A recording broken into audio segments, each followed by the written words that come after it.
asfalt, hvor der er græs, ultraafsværende. Det har du ikke.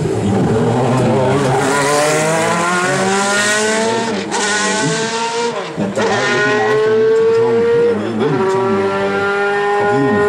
Det forholder Formel 1-raceren sig heldigvis fri af, pænt og ordentligt. Men det er meget sjovt med den march.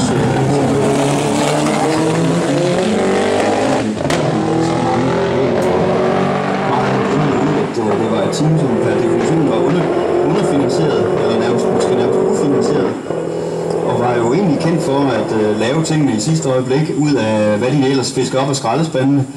Og altså på værkstedet ikke er tilfældigt skraldespande, så dybt sank de ikke.